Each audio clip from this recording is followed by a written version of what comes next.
everyone, my name is Jaybird and welcome back to Otoge Ciel. Someone is out doing yard work just as I started recording, so that's just fucking great. But anyways, we're just gonna check out the extras in this episode and that'll be it. Let's read the author's note first. Ooh! Ooh! Ooh! Oh my! I'm gonna take a screenshot of this.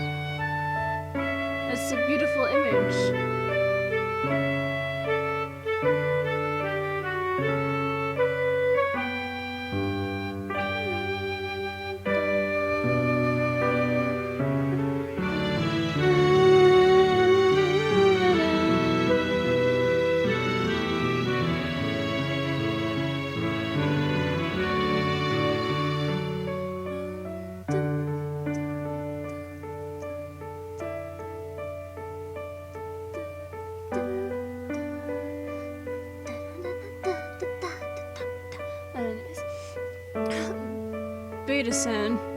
Battison, whatever the fuck. Hello everyone, I'm Battison, the creator of this game. Thank you so much for playing Otoge Ciel. Sorry that I couldn't think of a better title. At the very least, it's straightforward. Yeah. I have two other planned that take place after Otoge Ciel with different protagonists, so look forward to them too. In this author's note, I'm going to be talking about some behind-the-scenes thoughts and development behind this cheesy game.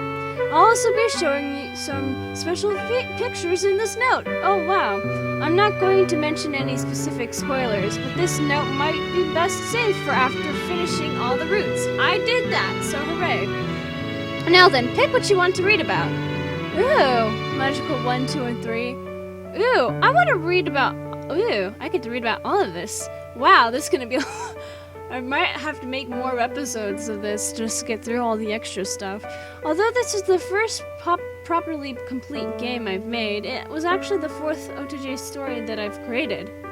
The first one is the Ancient Project's ID. It's Ancient Project ID, which is finished and can be found on my art page, but it's missing a few things. The first and second were called Magical 1 and 2.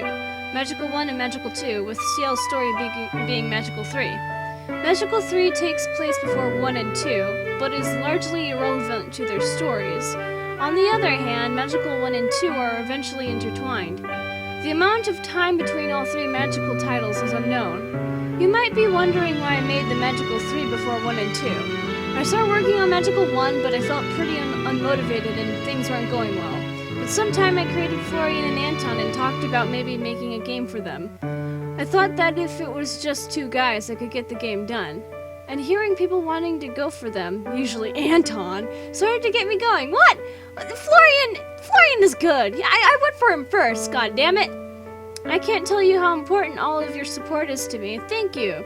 But before I spill my heart out, let's talk more about Magical. Ew, interesting. Here's Melanie, the protagonist of Magical 1. I'm planning for this game to be my next project. I guess I'll just call it Magical Otoge Melanie. Oh well. And Melanie is the most cheerful and forward out of all the three magical MCs. She's so bright and bubbly that people tend to think she's an idiot. I wouldn't say she is all the way, though. She's actually very good at using and learning magic and is very conscious about how people feel. Ooh, look at these! Ooh! Ray. Raphael. Okay. Fucking headphone motherfucker. Mark. Leon. They're hot. They're all hot. That's all I have to say. She's also a huge romantic, so I'm sure you'll enjoy seeing how she interacts with her potential guys. By the way, I made these designs a while ago, so I'll probably redesign some of their outfits later. Ooh, new MVP. And also over time, my interest in some of the characters has faded, so might get rid of... might get rid of... New MVP, protect, probably get rid of... No, keep Leon, he's hot. I might end up scrapping some of them. Aww. Dang it. I already got attached to the characters and there's not a game of them yet. Or is there? I don't know. Here's Rory, the protagonist of Magical 2. I guess the same will be called Magical Otoge Rory, believe it or not. All these protagonists kind of look the same. We kind of got the same hairstyle going on here with the ponytail and the bangs, you know. And there's like some same face syndrome going on here a little bit, but I mean, hey, I won't complain too much. She's the physically strong. What? She's the physically strongest out of the 3 magical MCs, and she has a lot of battle experience. She's also the most dense out of the 3 of them. Maybe that'll change though. Look forward to both of their stories. Do you remember how Marchant said that Otoge Ciel ends happily for once? I can't say the same for these 2 games. What? Now then, pick what you want to read about. Okay, story in Ciel's descendants. One day, I designed Ciel because I thought about how I wanted her to be the 3rd protagonist. Huh. See, she's got the ponytails going on. Like I said, you got your female protagonists kind of look all the same with just different hair colors, you know? You gotta spice it up a little bit. I thought about making her the leader of some good pirates or something. I already decided she was a leader type. I left the idea alone for a while, and Ciel became a princess once I decided Florian and Anton were knights, haha. And then I decided that Ciel wasn't going to be a real princess in the middle of writing the story. Wow. She was still a princess when the demo came out, but yeah. By the way, I think I drew Ciel a little short in this picture. I don't think that these are perfect references for height or anything. Oh, well then how tall is she? I tried to hammer out all the inconsistencies that I could in the story. Have mercy. Also, the slime sometimes said guab, but mostly said blah. Let's just say they say both. The story definitely changed a lot during the few months of development. The king was a much more casual character and wasn't so bent on keeping Ciel in the kingdom. Ciel just kind of really left in the original story. Anton was also supposed to try and persuade Ciel to go back to the kingdom, but in the actual game, he's already yielding by the end of the introduction. I was worried about the chemistry between the characters of this game, but their personalities worked out to make some interesting dialogue. By the way, sometime after I finally finished all the character portraits, I had a nightmare that I had more portraits to do. I actually started writing the Fior Flower Gate scene when they first get to Fior. But the way that the other guy was so supportive of Ciel and her guy, I thought, wait, something like this belongs at the very end. And I ended up making it more dramatic and heartfelt too. You know, the designs of Ciel, Florian, and Anton all ended up having something bird-related about them. It wasn't really intentional, but I noticed it and thought, oh well, that's fine. What do you mean bird-like? What? What do you mean bird-like? What? Bird-related? What are you talking about bird-related? I'm confused. What? By the way, Ciel's eventual descendants are roots and magical too. Woo! Magical 2, 3rd game, I shall reserve the urge to do so, sir. And his deadpan knight. Wait. Pompous Prince. What the fuck? Why did I say that so weird? Pompous Prince, Cyril.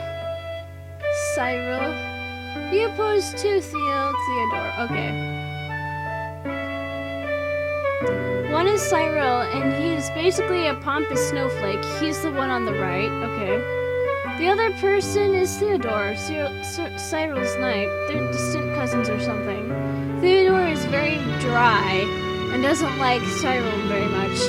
On the surface, Cyril is nothing like Ciel, but he actually has a strong sense of justice similar to her. He likes following fundamental and obvious rules like using the crosswalk when you cross the street. Oh my god, there's so much. Oh, there we go. He gets mad if people don't use the crosswalk or if people cross when the light tells you not to. He'd say, why have basic rules if you barbarians aren't going to follow them? Go ahead and get hit by a carriage. Get out of the gene pool. By the way, I don't know if cars exist in this world. If I had to guess, I'd say yes. Oh. My recording software keeps freezing. There we go. That kind of doesn't make sense, but I guess my answer is sure they do. It doesn't really matter. I did have Yevon mention high definition in toasters and airports after all. Yeah, Cyril has a lot of respect for all that Ciel does later in her life.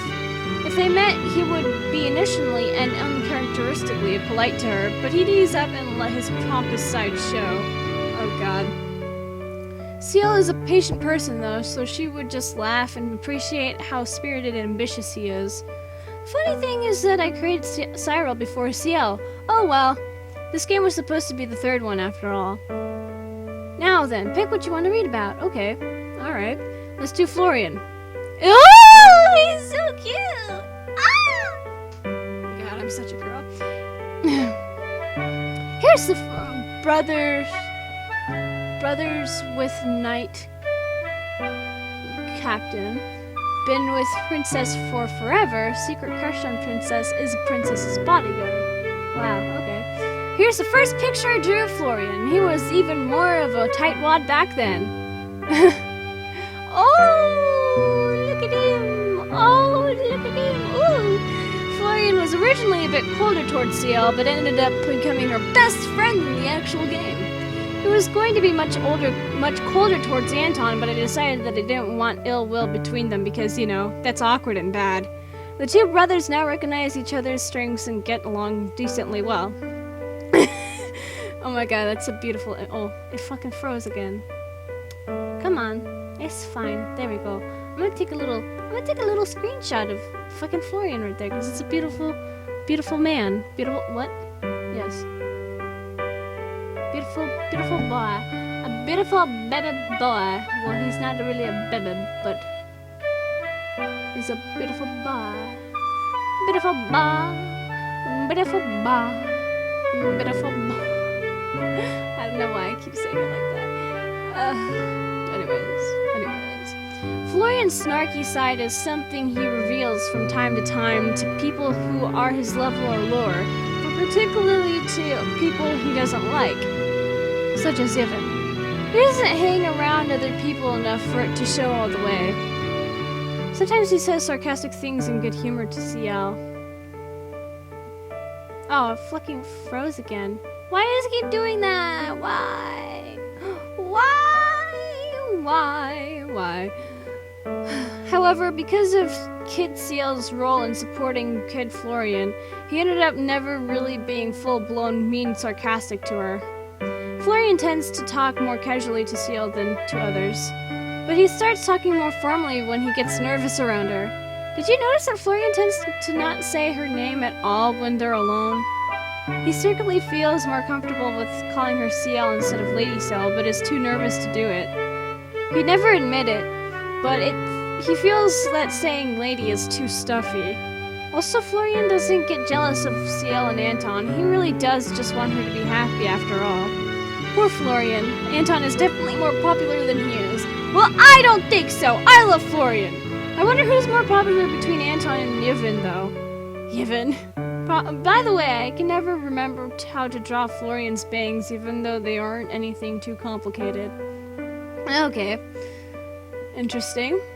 Oops. Okay. We're good. Let's read a little bit about Anton. Ooh.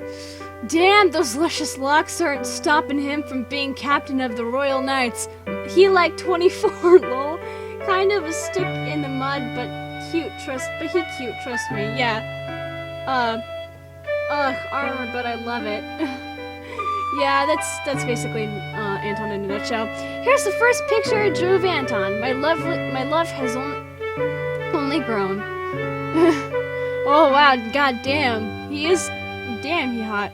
Ah yes, Anton. Beautiful, beautiful Anton. Anton is definitely a fan favorite in part because of his intensely radiant looks, as in the luscious locks of flowing crimson hair. I purposely made him look sinister, like a dark knight or something. Because of that, it's pretty refreshing when you realize that he's a very sincere and good person. He's a little dense too. It's wonderful. Just to clear things up, if you don't go for him, Anton has no romantic feelings for Ciel. You might have gotten the impression that he does at the end of Florian's route at the Flower Gates, but nah. Oh, but that doesn't mean it's completely set in stone. Who knows? This note is for elaborating on some stuff, but that doesn't mean you can't have fun. His story is my personal favorite, and I often clutched my heart when I thought about it. All throughout writing the story, I was sobbing. He's all alone! Don't leave him by himself, Ciel! I felt pretty sad while I drew his younger portrait, too. I just clutched his heart. My sister also made fun of me, claiming that I had a major bias for Anton, and subsequently shoved everyone else, as in Florian, out the window. I feel bad for Florian because people usually switch favorites once they see Anton and Yevon, but I mean, not much we can do about that. By the way, did you notice that Anton switches between using and not using contractions in his speech? He was originally going to flat out never use contractions, but then I was like, is he really that stuffy of a guy? No? He ended up just using them whenever, depending on this context and how he's feeling, or rather what I'm feeling that he should feel. Alright. I guess the general rule is that he doesn't use contractions when he's serious or when he feels uncomfortable and is forcing himself to act right. Of course, it also depends on who he's talking to. You know what? This is all stuff that I never noticed, so I feel that if you like Anton and then do Florian's route, you'll feel really bad for Anton. His conversation with the wood spirit would hurt more in that case. It sure did hurt me. I had a lot of trouble thinking about making a kiss scene with Anton. I thought, I am too sinful. Anton is too pure. I cannot touch him. What? If anything, Florian's more pure than fucking Anton, but fine. By the way, Anton's horse's name is Alexander. Anton's horse's name is Alexander. I'm not sure what Alexander looks like, but he's probably mainly black with some white. Ew. By the way, here's a pretend picture if Anton had white hair. God damn, a pretend picture? Some of you might be into that. I don't know. Now then, pick what you want to read about. Okay, let's do Yevon. Ew! Now then, let's talk about Yevon, everyone's favorite smooth operator. He wasn't supposed to exist at all, actually. I was supposed to only stick to 2 routes so I could get myself to finish the game, but Yevon came into existence one day and ruined my life. He was originally supposed to be a serious character who worked under the king, but he ended up becoming a semi-joke character. He was hired to watch over Ciel in the universe where the king was hesitant but okay with letting her leave. He was going to detachedly rescue Ciel as a serious character from the bandits, which would be his first time appearing before her. There would have been an option to hug him, which would have thrown him off his game, like, a lot. This Yevon looked a little different from the current Yevon. Yevon devolved into a joke once my sister and I joked about him hiding in bushes and accidentally seeing romantic scenes. He then started to get more supportive of their relationship and ended up supporting Ciel's independence. So he stopped being a real serious character overall, but retained that collected manner about him. He says and does weird and funny stuff, but he's not a complete joke character.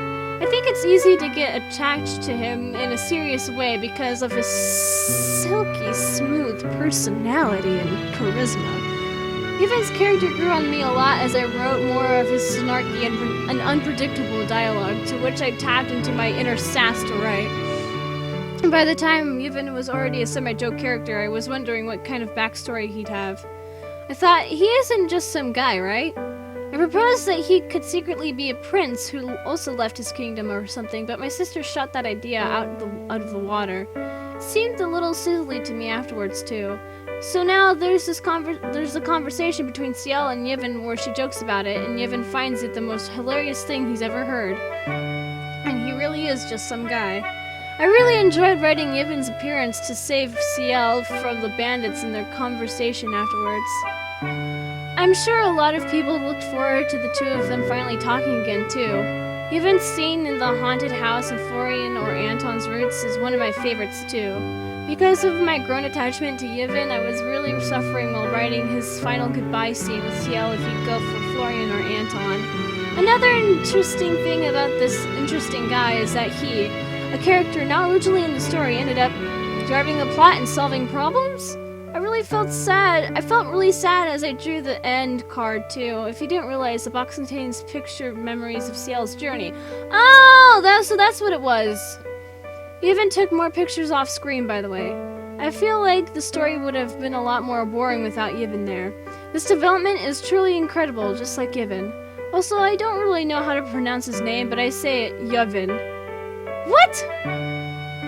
You say it Yevon? I say it Yevon. Oh god, no! I've been saying it wrong this entire time. Oh, by the way, I was trying to imply something special about Yevon's root. Oh, sorry, I should say Yevon. No, it's too late. I'm gonna Yevon you in the oven. I don't even know what the fuck that means. But maybe I was too subtle or something. Let's just say that Yevon's route wouldn't have been possible without clearing the main route first. Something like that. I'm not too sure what I was trying to get at, though. Okay. I finally did it! Hooray! If you're a newcomer, then you might not know that the first release of this game didn't have the Viren scenes. I was just too burnt out to make it the first time, but hey, here you go. Oh, Lan, Blueberry Muffin. Lan was originally intended to be a full route, but whatever. I ended up scrapping him, oh well. Just another person in my OC graveyard. Oof. But I made Ais very recently, and all his character details were made recently too. Ais was supposed to be Lan's relative who was the ruler of Viren, but I liked Ais so much that I decided to just replace Lan with him. And once I replaced Lan with Ais' personality changed to becoming nicer, and he did magic tricks as a main thing. And the story basically changed a lot from the original. Ais originally didn't have anything to do with magic tricks. I just decided that after looking at his finished design and whispering, "Oh," to myself. I ended up giving many parts of Lan's story to Ais. Now that the Viren scenes are finally done, I'm pretty confident that I'm pretty much done with this game. And that means that Ais won't be getting a full route, even though I really love him. If anyone has complaints about Ais only having a side story, my only answer is either bribe me or write a fanfiction, lol. Now then, pick what you want to read about. Okay. Let's do Marchin. Oh, he's a beautiful, beautiful boy with no legs and no arms. Yeah. Some of you might be wondering who Marchin is. Marchin isn't a god, but is something akin to it. Marchin isn't Ven either, by the way. Okay. Ooh, that's something interesting. Marchin is from another one of our stories. The one with June and... I don't know how the fuck to say that. Zhu, I don't know. And I'll make a visual novel for one day. Marchin doesn't actually have too big of a part in that story, but Marchin's design is one of my favorites. I started doodling Marchin's portrait one day, and then thought, well, hey, what if I had Marchin in my game, just because? In other words, Marchin is in this game because of a whim. Well, that's how it usually goes. You can think of Marchin as someone who knows everyone's story. Marchin guards over people's dreams and protects everyone from dying from your dream or being called too deep into it. The thing about Marchin is that you meet Marchin countless I like how you keep putting Marchin in the fucking... You don't need to put it in the same sentence. The thing about Marchin is that you meet him countless times, but you always end up forgetting. Marchin feels sad about that, but fully accepts it. Marchin wishes the best for you, after all. Sweet dreams! Okay. Let's do Ven. Ew. I don't actually have a whole lot of details on him yet. Drawing his portrait was kind of spontaneous too. He was going to never appear and just communicate through voice. I'm glad I did though. I really love everything about him. Ven is definitely on about the same level of Marchin. They've probably met before. I had a whole lot of fun writing Ven's scenes, so I hope you enjoy his short-lived appearance too. But don't worry, Ven is definitely going to appear in future magical Otoge games.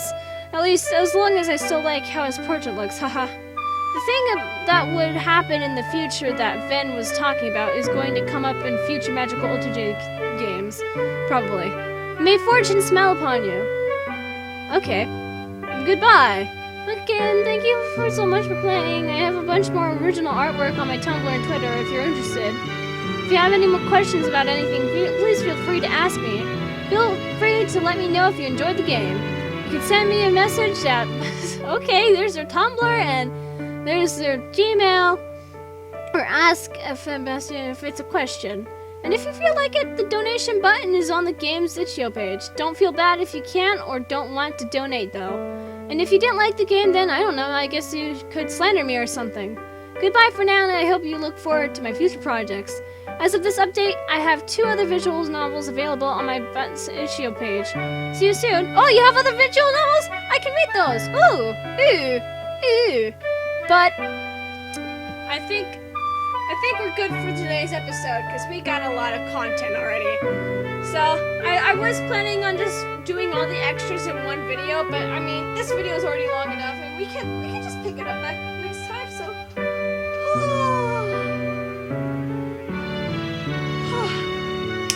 So with that being said, if you guys enjoyed this episode, would like to see more of this game, the last of the extras, then leave a like down below, leave a comment down below, share with your friends, subscribe if you haven't, ring that notification bell, and remember, die safely. Bye-bye!